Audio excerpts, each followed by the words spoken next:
Welcome to WCrypto. Hello, my friends. Welcome back to WCrypto. Yesterday, in my market structure and heat map overview, I highlighted several notable zones where activity was concentrated. Based on those observations, I anticipated a possible movement toward the lower zones shown on the one-day heat map, followed by a climb toward the 118 to 120,000 area suggested by the 3-day and 1-week heat maps. While the expected move down did not occur, the upward move played out almost precisely today. My long wave methodology indicated position exits near 118,400 on the 4-hour chart and 118,800 on the hourly chart. I acted accordingly with exits taken at these levels. What stood out was the strong late-day advance, which carried the price to 122,100. These were levels last reached in mid-July when a new high of 123,000 was set.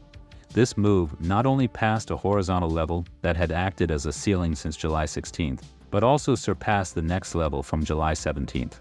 The next point of interest lies at 123,200, which was the previous high from July 14th. In the near term, we might see a retest or period of consolidation near 120,900 and 120,100 before any attempt to move beyond the current all-time high. Time will be the best guide. Reviewing the 3-day heat map, the key area at 120,700 has already been addressed.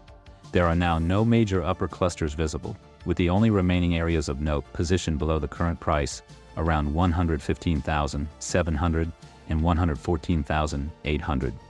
The 1-week heat map reflects the same picture, showing its most active zone near 112,400. Additionally, over the weekend, Michael Saylor suggested on X that further acquisitions could be possible as part of his strategy. Combined with the new week starting and the possibility of continued allocations from ETF inflows, the broader landscape appears supportive of sustained interest. I will continue updating you daily. Join the free Discord for real-time chart chatter. Click the like button if you found value in this video. Subscribe and turn on the notification bell to stay updated. And see you in the next one.